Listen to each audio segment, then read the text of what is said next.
जय श्री कृष्णा दोस्तों। जय श्री राम। जय श्री राधे। कैसे हैं आप सभी? सकुशल होंगे, सब परिवार सहित, यही उम्मीद करती हूँ और यही परमात्मा से प्रार्थना करती हूँ कि जो मुझसे जुड़ा है, सोशल मीडिया हो, पारिवारिक रिश्ते हों, अड़ोसी पड़ोसी हो, कोई भी हो, सभी सकुशल रहें और अपने घर में मस्त रहें। क्योंकि मस्त रहेंगे जब तो व्यस्त रहेंगे, और मस्त नहीं रहे शारीरिक रूप से तो फिर दूसरों को मस्त कर देंगे। चलिए, आज की जो दो पंक्तियां हैं। स्त्री तब गंभीरता का चुनाव करती है। स्त्री तब गंभीरता का चुनाव करती है जब उसकी रूह को चोट लगती है। जब उसकी रूह को चोट लगती है। आज की ये दो पंक्तियां बनाई हुई है। स्त्री तब गंभीरता का चुनाव करती है जब उसकी रूह को चोट लगती है। स्वाभाविक बात है दोस्तों कि स्त्री बहुत सारे रिश्ते निभाती है एक साथ। एक पल में स्त्री कम से कम 10 रिश्ते निभाती है, परिवार के अंदर ही। बाहर की बात तो दूर है, घर के अंदर भीतर 10 तरह के रिश्ते निभाती है। तो जब स्त्री की आत्मा को या रूह को चोट लगती है तब वो चुनाव करती है चुप रहने का, मौन रहने का, गंभीर होने का। फिर उसको कोई मतलब नहीं है कि आजू बाजू क्या हो रहा है, क्या नहीं हो रहा है। वो जब किसी का ख्याल रखेगी, प्रेम करेगी, घर को संभालेगी तो तन मन से संभालती है, हर रिश्ता ईमानदारी से निभाती है। लेकिन जब उसकी अस्मिता पर चोट लगती है, जब उसकी अस्मिता पर चोट लगती है तब वो बोलने की बजाय मौन धारण कर लेगी और हर एक रिश्ते से किनारा कर लेगी धीरे धीरे, और वो अपने आप में सिमट जाती है। क्योंकि उसको पता है बोलने पर अगला वाला अपनी गलती नहीं मानेगा और आरोप देगा, घर में कलेश होगा। इसलिए उससे बेहतर यही होता है कि औरत चुप रहना स्वीकार करती है। लेकिन दोस्तों एक बात और है, जैसे ही स्त्री चुप हो जाती है ना, तो घर के बाकी सब रिश्तों को क्या कहना चाहिए, मतलब एक तरह की खुन्नस शुरू हो जाती है उनके दिमाग में। वो तरह तरह के गंदे आरोप, गंदे गंदे विचार उस स्त्री के लिए सोचने लग जाते हैं कि कैसे न कैसे करके इसको नीचा दिखाया जाए, कैसे न कैसे करके उस स्त्री की धजिया बिखेरी जाए। कोई मौका नहीं छोड़ता है इंसान। इसलिए जब स्त्री गंभीरता धारण कर ले तो पुरुष को ये सोच लेना चाहिए कि उसका पतन शुरू हो गया है। उससे बेहतर ये होता है कि वो आरोप मरने के बजाय अपने आजू बाजू के घेरे में चुपचाप सिमट के बैठा रहे, वो ही बेहतर होता है। चलिए आज की गजल सुनते हैं। जल जाओगे, मत लड़ो सूरज से जल जाओगे। मत लड़ो सूरज से जल जाओगे, वक्त से पहले पिघल जाओगे। वक्त से पहले पिघल जाओगे। देखो ये कब का बनाया हुआ और आज की पंक्तियों में दोनों में एक समानता है। मत लड़ो सूरज से। सूरज का मतलब ये नहीं है कि वो ऊपर बैठा जो सूरज है। सच की आग भी सूरज का ही काम करती है। सच की और सत्यता की आग भी सूरज का काम करती है। आप कितनी सनकी हो, आप कितनी पागल हो, लेकिन अगर इंसान सच्चा है तो आपको पिघलना ही पड़ेगा, पिघलना नहीं पड़े। अगर आप नहीं पिघले तो आपको ख़त्म होना पड़ेगा। इसलिए मत लड़ो सूरज से जल जाओगे। सच्चे इंसान से नहीं लड़ना चाहिए इंसान को। अगर वो सच है तो उसकी कदर करें। अगर आप उसको अप्रिशिएट नहीं कर सकते तो कम से कम गंदे आरोप ना लगाएं, उस पर गंदे लाछन ना लगाएं, उसको जलील ना करें। वक्त से पहले पिघल जाओगे। आप अपने वक्त से पहले ही पिघल जाओगे। पिघलने का मतलब ये होता है कि वक्त से पहले ही आपका पतन शुरू हो जाएगा। मत चलो बनकर किसी की छाया।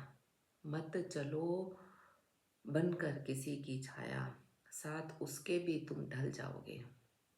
कहते हैं ना कि हमारा कोई साथ नहीं दे रहा है, तो उसके किसी इंसान के साथ न देने से हमारी ज़िंदगी न तो आगे बढ़ेगी, न रुकेगी, न पीछे जाएगी। बस फ़र्क इतना सा होता है कि कोई हमारा साथ देता है तो वो सफ़र अच्छा कटता है। साथ कब दिया जाता है? जब इंसान में प्रेम की भावना हो, दुलार की भावना हो और समझ की भावना हो, तब उस इंसान को प्रेम, प्यार, दुलार, मान सम्मान सब दिया जाता है। लेकिन जब उस इंसान में ये सब गुण नहीं होते हैं, दिखावटी गुण होते हैं, तब फिर उस इंसान का साथ नहीं दिया जाता है, वो भी छाया के साथ ढल जाता है।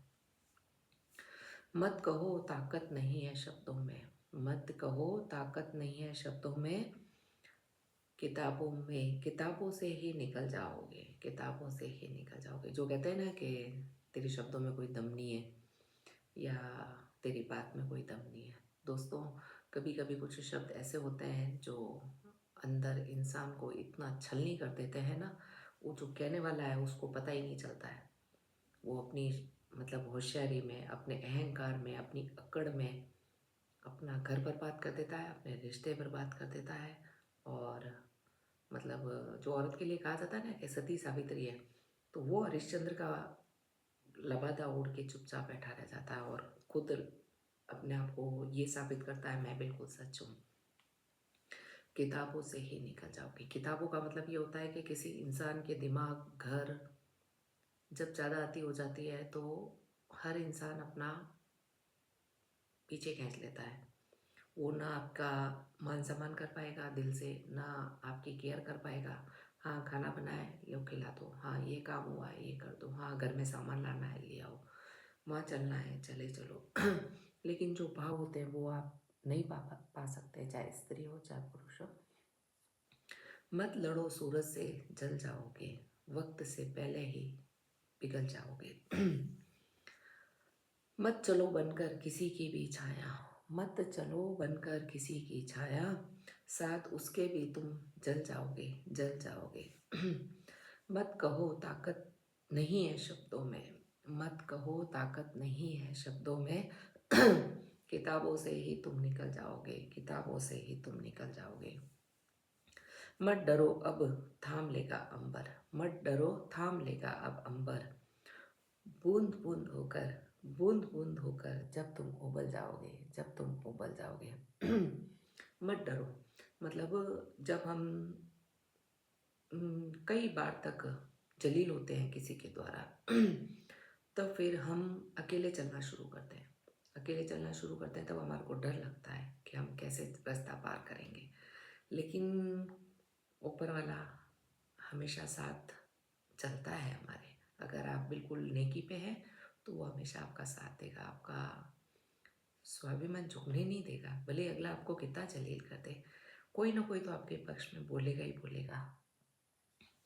बूंद होकर जब उबल जाओगे, मतलब जब अंबर हमारा साथ देगा तो अंबर से गिरी हुई एक बूंद, वो बूंद इतनी गर्म और शीतल भी होती है कि अगर शीतल है तो आपको दिमाग से और दिल से ठंडा करेगी, और अगर स्वाभिमान की है और सच्चाई की है तो आपको उबाल देगी वो बूंद। मत कहो ताकत नहीं है शब्दों में, किताबों से ही निकल जाओगे, निकल जाओगे। मत डरो अब थाम लेगा अंबर, बूंद होकर जब उबल जाओगे, जब उबल जाओगे। मत सुनो अखबार की अफवाहें, स्वप्न में भी तुम दहल जाओगे। अक्सर ज़्यादातर घर खराब आजू बाजू लोगों की बातें सुन के होता है कि वो आपकी रिश्ते वाली ऐसे कह रही थी, वो आपका रिश्ते वाला ऐसे कह रहा था, वो ऐसे कह रहा था, वो ऐसे कह रहा था।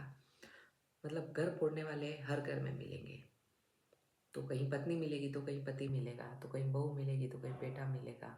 दूसरों की तो बात की जरूरत ही नहीं होती है। और कई बार तो एक शख्स ही सब तरह का रोल निभाता है।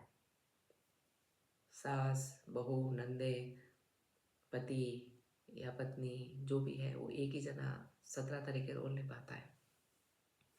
मत सुनो अखबार की अफवाहें, जब अगर आप सच है, ईमानदारी से आप कोई कार्य कर रहे हैं, तो फिर आपको आजू बाजू क्या घर में आप जिनके साथ ब्याह के भी आए हैं उनसे भी आपको डरने की ज़रूरत नहीं होती है।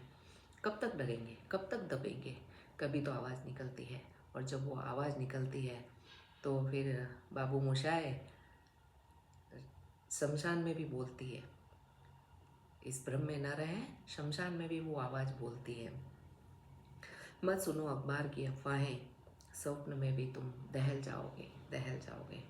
मत बनो हथियार अपनों का भी, मत बनो हथियार अपनों का भी, राधे, वरना कल कल में बदल जाओगे, कल कल में बदल जाओगे। मत बनो हथियार अपनों का भी, राधे, वरना कल कल में बदल जाओगे, बदल जाओगे। दोस्तों, इस पूरी रचना में मेरे को 2 पंक्तियाँ अच्छी लगी है, मेरी खुद की लिखी हुई है, लेकिन फिर भी। मत कहो ताकत नहीं है शब्दों में, मत कहो ताकत नहीं है शब्दों में, वरना किताबों से निकल जाओगे। किताबों का मतलब यह है कि हमारे दिल, दिमाग सबसे निकल जाओगे, सबसे निकल जाओगे। आपको मेरी रचना कैसी लगी ज़रूर बताइएगा। और गुड़, गुड़ से अगर कुछ चीज़ें ख़त्म ही नहीं हो रही है, तो दोस्तों आप समझ लेना कि गुड़ एक बहुत अनमोल औषधि है। आपको याद होगा कि पहले के ज़माने में, पहले के ज़माने मतलब जब हमारा छोटा समय चल रहा था बचपन का, उस वक्त गुड़ की सेवें बना करती थी चाशनी वाली, जो बहुत स्वादिष्ट होती थी। तो कई बार मतलब वो आटे की बनी हुई मिलती थी बस मार्केट में, जब ये तीज त्यौहार होते थे, तब ये इतनी फफूंदी हुआ करती थी, ये ड्राई फ्रूट का है, वो ऐसा है, वो ऐसा है, वो ऐसा है, सिंपल करके व्यंजन मिला करते थे। तो गुड़ की सेवें आटे से भी बना करती थी और बेसन की भी बना करती थी, जो बहुत स्वादिष्ट होती थी, जिस पे चाशनी चढ़ी होती थी गुड़ की दोस्तों। तो आज भी कहीं गाँव में मिलती है, ऐसा नहीं कि नहीं मिलती, मैंने भी खाई है अभी, महीने 2 महीने पहले खाई है और बहुत टेस्टी लगी मेरे को, मेरा बचपन याद आया।